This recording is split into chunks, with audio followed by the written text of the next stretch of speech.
Nicolau. So I had the pleasure to talk with Alexis a bit before his presentation. He's a very insightful person, so I had the pleasure also to attend one of his lectures at University of Nicosia when he was talking about accounting of digital currencies. Not many people know anything about it, so very deep expertise running down Alexis' roots. He's a CEO and founder of blog.co, which is a spin-off of University of Nicosia. And Alexis, please, welcome.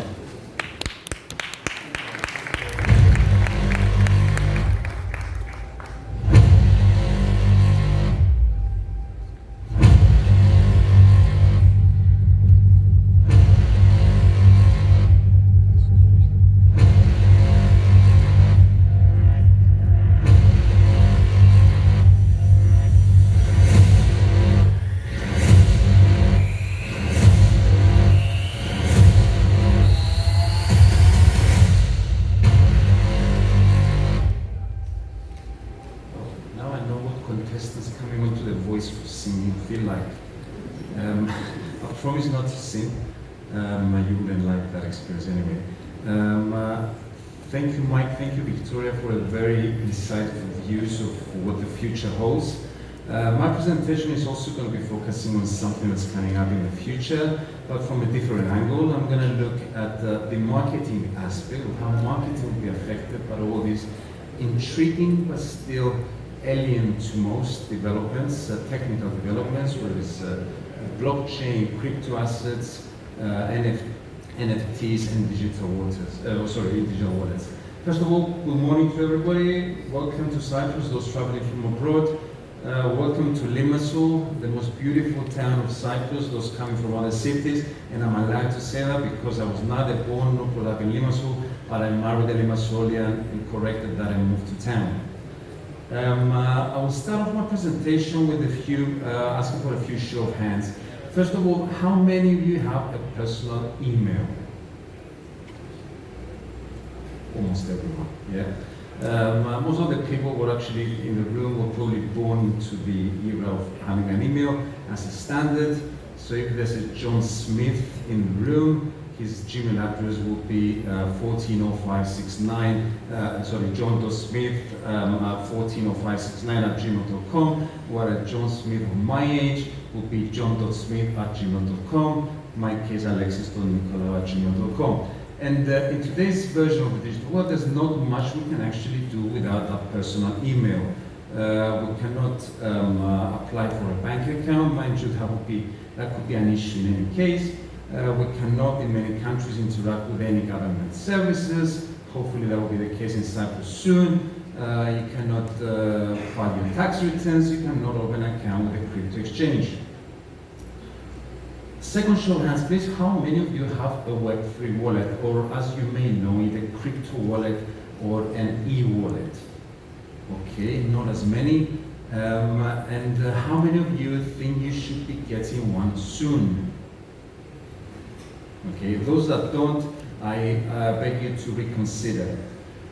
Why? Because just like in today's version of the digital world, there's not much you can do without an email.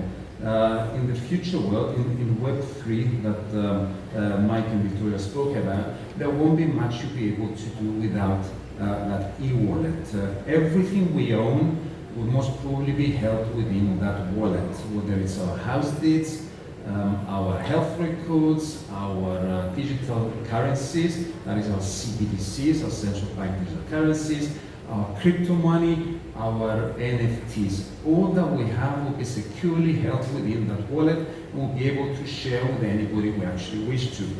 And all that made possible because of blockchain technology. Blockchain technology and its characteristics of immutability, decentralization, and security. Just to give you a small example, earlier this month, the University of Nicosia, of which Blockco is a spin-off, launched a massive online open course, the MOOC, NFTs and the Metaverse. 20,000 people actually registered for that, and you could only register through your e-wallet, which would have minted an NFT beforehand, an NFT on the Ethereum blockchain, and the whole course is taking place on-chain and in the Metaverse. Now that we've established the relevance of this e-wallet and the digital assets are actually held within, we'll see how it ties in with the subject of my presentation, which is basically that we have only barely scratched the surface when it comes to this wallet and all the digital assets that are being held in there. These wallets and the assets that will be held within it is what we feel will be the tool that brands will need to capitalize on to build that one-on-one relationship with their audiences, with their consumers. And the vehicle through which they will be doing that is a three-letter acronym, NFT, or non-fungible token. Now, this revolutionary blockchain-based technology it demands transparency, accountability, and puts the power in the hands of the users. For the first time, we have the ability to prove the authenticity and ownership of a digital asset. The right-click paste is no longer an issue. And as a result, one can now create, transfer, or share digital items of value, probably unique non-digital items. Now, you have all heard of what the people call NFT winter, meaning that NFT sales have not been up to the levels that they had been in previous quarters. We feel that this is a very short-sighted view and way of target. We actually see the capability of NFTs in different ways. It's simply looking at the most commonly used case for NFTs to date, which Mike explained anyway. So minting a limited number of NFTs and selling them for crypto to crypto-savvy people, those people buying them and flipping them for a profit.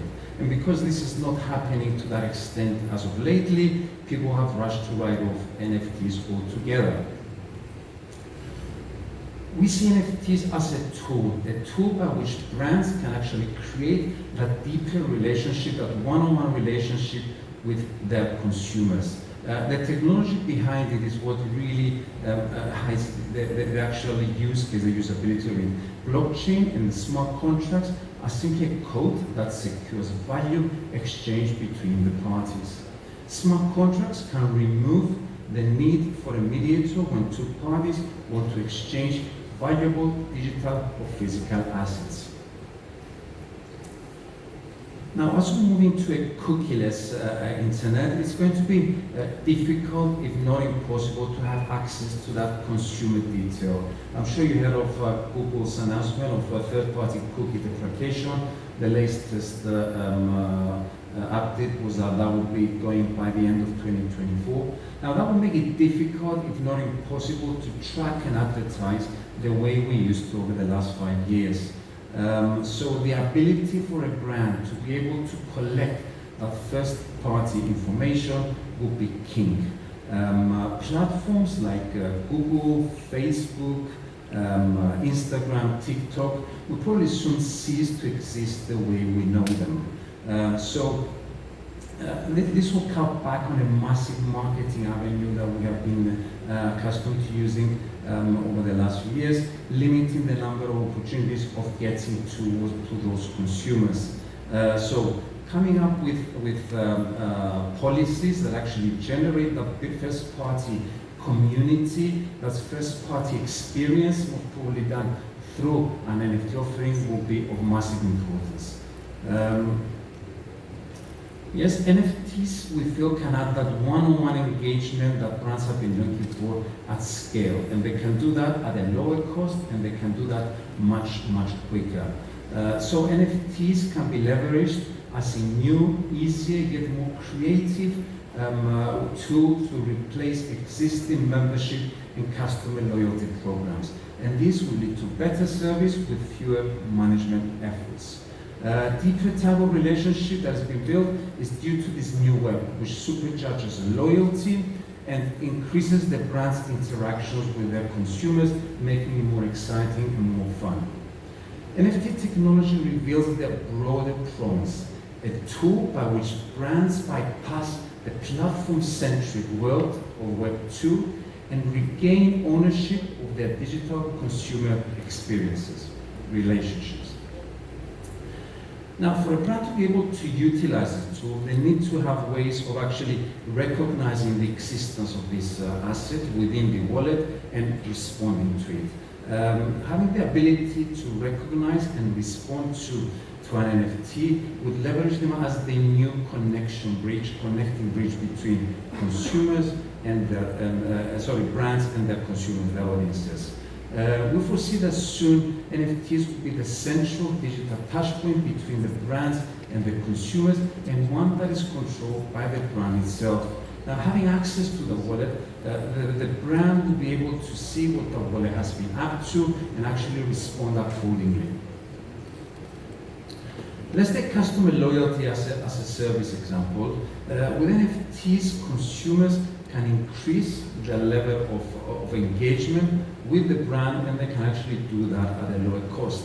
And it gives the opportunity to the brand to customize and increase the capabilities of membership and loyalty programs, something that existing membership and loyalty programs find difficult to do. For example, with NFTs, users can level up the level of engagement with their brand, and since NFTs are a proof of ownership that is digitally secured and can be taken wherever the consumer goes. This allows the brand itself to actually reward the consumer for further engagement, and that engagement could be purchase of a new product, it could be interacting with the brand on social media, it could be attendance of an event organized by the brand. So that will give the brand the ability to reward the loyal consumer, and for that loyal consumer to build value into that NFT, which value, of course, given the secondary market existence for NFTs, you can go on OpenSea and actually have that NFT for sale. You can get a monetary return because there could be somebody out there that sees the value in actually owning that NFT granted to me by the brand. Now, there's a significant movement towards utility and the virtual cycle of engagement that is being created by NFTs.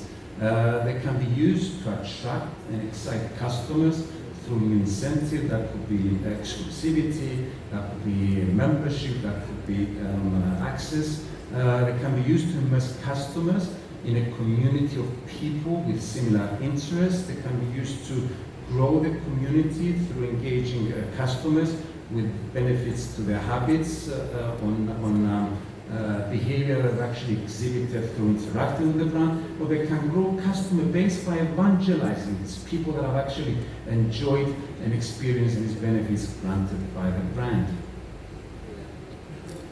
There's a few examples out there already. FMCG sector, the Coca-Cola friendship box, a very popular use case where they used a box to actually combine Web3 experiences with real-life benefits, unlocking surprises, and at the same time enabling the contribution towards a charitable cause. From the F&B industry, the Fly Fish Club, the first NFT restaurant in the world, giving access to providing membership as an NFT and access to real-life events like Super Bowl parties, etc. From the hospitality industry, Marriott Bonvoy, Earn Your Way to Amazing, giving exclusive rewards, access to events, conferences, VIP lounges, etc. And from the beauty industry, Clinique with the Meta Optimus NFT, incentivizing customers to join and cement their relationship with the brand through expressive personal stories. As I mentioned earlier, we're Block.co, we're a spin-off company from the University of Nicosia, global leaders in blockchain technology and research in education, and now leading the way into the metaverse through their Open Metaverse initiative recently announced. As part of that initiative, Block.co has launched our own NFT platform, giving the ability to brands to actually create a deeper one-on-one connection with their audiences through an NFT offering. We actually take away all the complication that relates to crypto. Neither the brand nor the consumer have in any way to deal with crypto. We understand the fact that the majority of people out there don't know crypto, don't want to set up an account on a crypto exchange. So, we take care of all that in the background. At the same time, enabling the brand to deliver their NFT to the consumer with methods that they're already used to, whether it's an email, an SMS, a QR code, or once engagement has happened with the consumer and the brand is in possession of that wallet address, the public address of the wallet, to drop directly to the wallet. Fully scalable, meaning that you can mint an unlimited number of NFTs per collection. Now, although we're absolutely certain that this is the way that things are going, and like Marketing Victoria said, this is the future of web, of Web3, we have no misconception as to the speed at which is happening and the speed at which adoption will take place. This sort of takes me back to my early media days, back in 2000, early 2000, when we launched Cyprus's first online news portal, Sigma Live, for those that live in Cyprus. And we went out to advertisers to actually sell it. A very frequent response, the most common response actually was, do you expect me to sell advertising to my client on the computer? Give me page 3, page 5, or the back page of whatever magazines you're actually selling. You can see where print advertising is today in comparison to online advertising. And let's not forget that it's early adopters that usually benefit most from any technological development.